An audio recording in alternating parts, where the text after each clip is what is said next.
سلام بینندگان گرامی. این برنامه سمند اندیشه است که از استودیوی تعلیمی فاکولته ژورنالیستیک پیشنهاد می‌گردد. ما در عرفه یک روزی بسیار برای مردم ما مبارک، روز 6 نوامبر قرار داریم. در این سنه 6 نوامبر سال 1994 سند عالی حقوقی تاجیکستان صاحب استقلال کنستیتوسیا قبول گردیده است. و این سند عالی حقوقی اساس تمام نظام دولتداری ما است.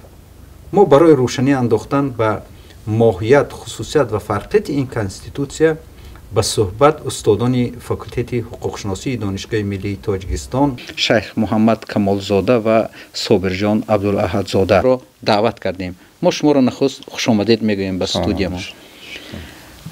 نخست میخواستم که همین فرقیت کنستیتوسی سال 1994 قبول شده را از کنستیتوسی قبلا که جمهوری شوروی سوسیالیستی تاجیکستان داشت در چی میبینید؟ چی فرق دارد این از کنستیتوسی قبلی ما؟ تشکر زیاد.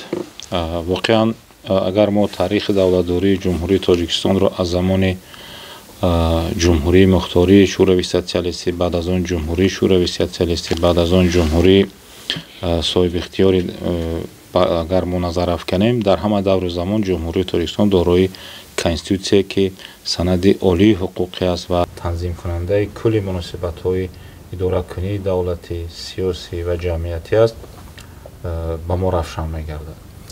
البته هر یک کنستیتوسیا در مقابل دیگر کنستیتوسیا در تفاوت از کنستیتوسیا دیگر با ویژگی های خود فرق دارد و کنستیتوسیای سال 1994 که با راه رایپرسی عمومی خلقی قبول کرده شد از کنستیتوسیای قبلی جمهوری تاجیکستان با خصوصیت های خود فرق میکنند. پیش از همه این کنستیتوسیای مردمی است، چون که اگر ما طول تا سال 1994 تمام کنستیتوسیای جمهوری تاجیکستان از جانب مقامات عالی نمایندگی حاکمیت دولتی شورای عالی وقت قبول کرده شده باشد، کنستیتوسیای سال 1994 این یگانه کنستیتوسیای است که در آن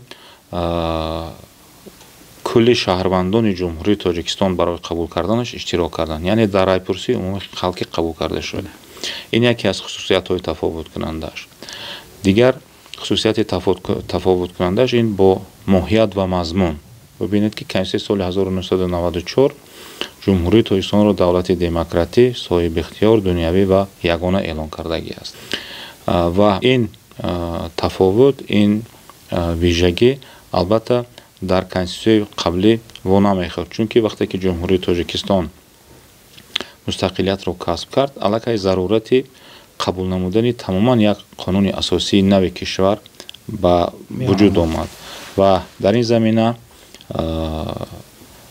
گروهی کاری عبارت از کمیسیون کنستیتوسیونی تأسیس داده شد از جانب رهبریت دولت و آن به همین کار کرد و قبول کنستیتوسیای سال 1994 سفربر گردیدگی بود.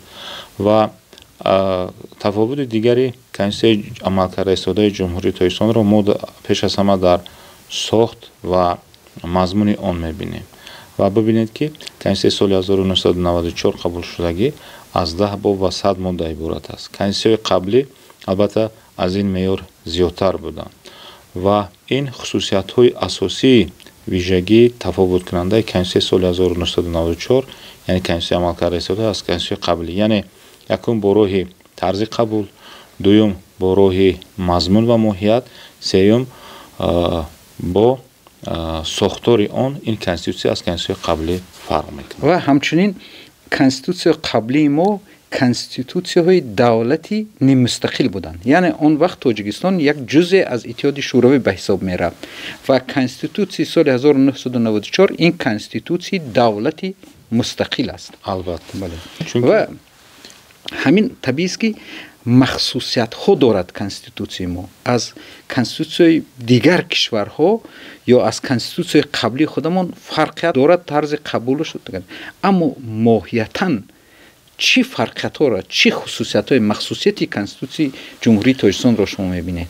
پیش از همه با مضمون ماهیتی آن، مثلا дар сатҳи Конститутсияи Ҷумҳурии Тоҷикистон Ҷумҳурии Тоҷикистонро давлати иҷтимоӣ эълон кардааст Конститутсия.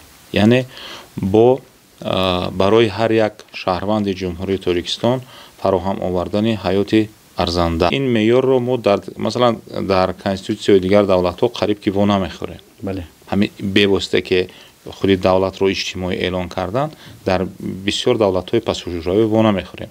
Ин яке аз ҳолатҳои махсусияти ин Конститутсия ҳаст ки ҳам бартарӣ ва ҳам нуфузи ин Конститутсияро дар сатҳи як баланд нигоҳ медорад. ва як хусусияти дигараш ҳам андеши ман он аст ки дар инҷа ҳуқуқи озодиҳои инсон бартарӣ пайдо мекунад. Яъне давлат кафолат медиҳад барои ҳуқуқи озодиҳои шаҳрвандон ва ҳамчунин Конститутсияи соли 1994 қабул гардидаи Тоҷикистон дар қатори беҳтарин конститутсияҳои олам эътироф гардидааст ки ин аз анаму дастоварди ҳукумати Тоҷикистон, аз дастоварди давлати Тоҷикистон дарак медиҳад ва тариқи райпурсӣ қабул шуд.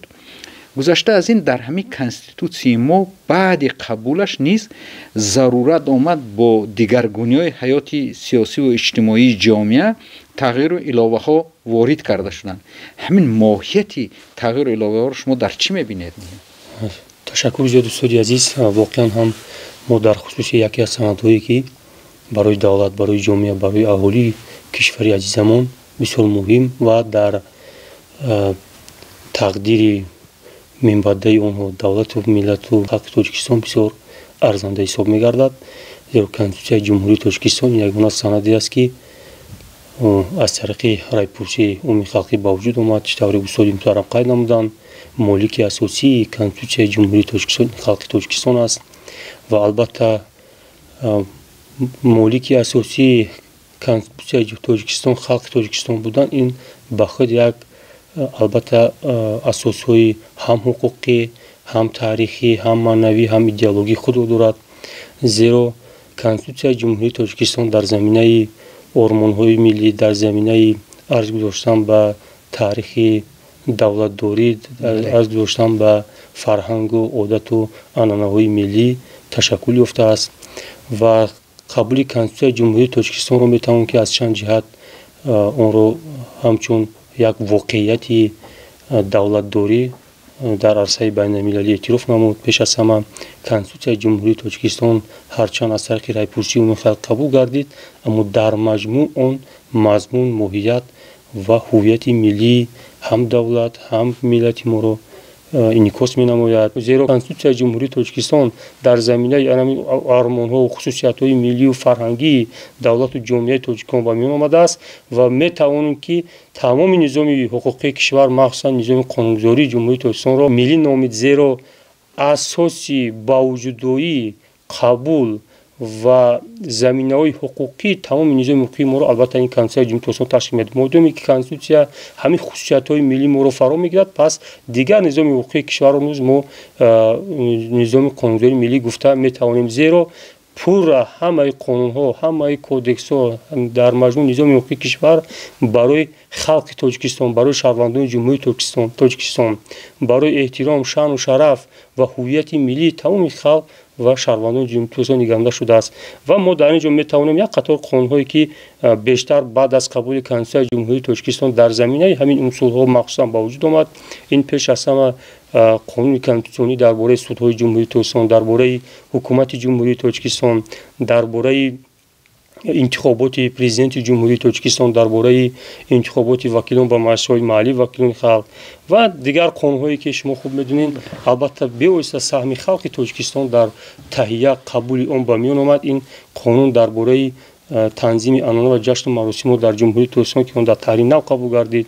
ҳамзамон қонуни Ҷумҳурии Тоҷикистон дар бораи масъулият дар таълиму тарбияи кӯдак аст ки он низ дар таҳрир нав қабул гардид ва дар маҷмӯъ дигар қонунҳои Ҷумҳурии Тоҷикистон низ дар он дар маҷмӯъ хусусиятҳои миллию фарҳангӣ ва таърихи давлатдории миллӣ он инъикос ёфтааст ва тасдиқ қабул гардидааст. маълум аст ки конститутсияи мо дар шароити бисёр душвор дар соли 1994 дар вақте ки тоҷикистон гирифтори баъзе муноқишаҳо буд ва ҳамчунин дар ибтидои истиқлолияти мо қабул гардид, вале бо мурури замон ба конститутсияи мо тағйиру иловаҳо ворид карда шуданд.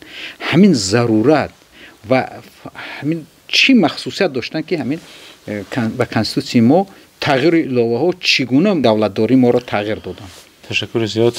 албатта пеш аз ҳама қайд кардан лозим аст ки конститутсия догма нест, яъне чизи шахшудамонда нест ва умуман тамоми низоми қонунгузорӣ, чӣ қонунҳои оддӣ, чӣ қонунҳои конститутсионӣ, чӣ қонун сарқонун ёки конститутсия ва бо инкишофи муносибатҳои ҷамъиятӣ, бо такмил ёфтани муносибатҳои ҷамъиятӣ, бо дигар шудани меъёрҳои ҷамъиятӣ, бо зарурати ба миён омадани омилҳои объективӣ, ҳамаи чиз ба он ё тағйироти иловаҳо медаранд ё ки аз нав қабул мекунанд ва дар ин замина Конститутсияи Ҷумҳурии Тоҷикистон ҳам аз ин чиз орӣ намебошад ва бояд гӯем ки ҳар як тағйироти иловае ки ба қонунгузорӣ хосатан ба конститутсия медаронанд, ин пеш аз ҳама барои боз ҳам мустаҳкам ва мукаммал гардидани меъёрҳои он ҳастанд.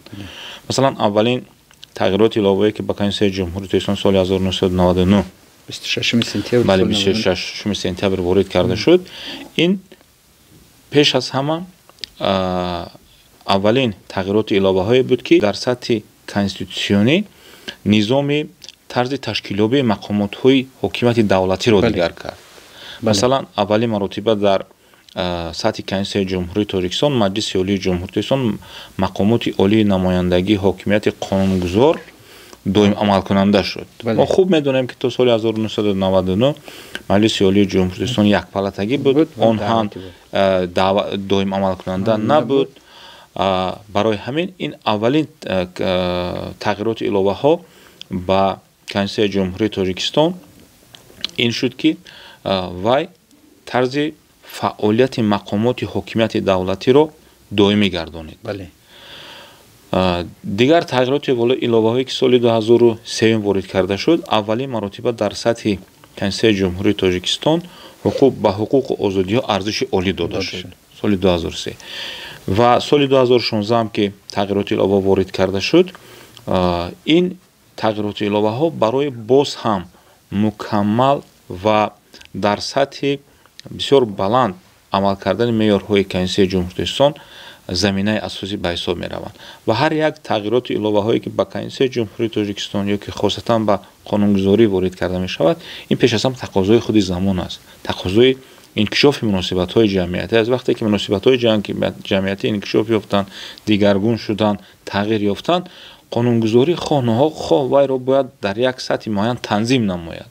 аз ин нуқтаи назар Конститутсияи Ҷумҳурии Тоҷикистон ҳам ки дучори 3 маротиба тағйироти иловаҳо гардид, аз ҳамин омилҳои асосӣ ҳамин чиз буданд ва ин омилҳо ҳам сабаб шуданд ки меъёрҳои конститутсия мукаммал шаванд ва боз ҳам дар танзими муносибатҳои ҷамъиятӣ он дар як сатҳи муайян ин муносибатҳоро ба танзим дарорад.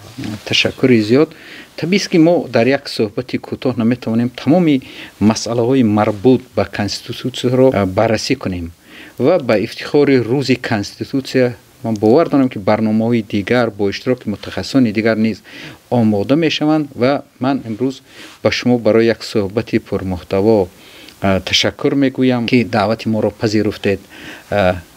бинандагони гиромӣ ёдовар мешавем ки дар барномаи имрӯзаи саманди андеша иштирок доштанд устодони факултети ҳуқуқшиносӣ шайх Муҳаммад Камолзода ва Собирҷон Абдулаҳадзода. мо бо шумо хайру хуш мекунем то барномаҳои дигар. саломату сарбаланд бошед.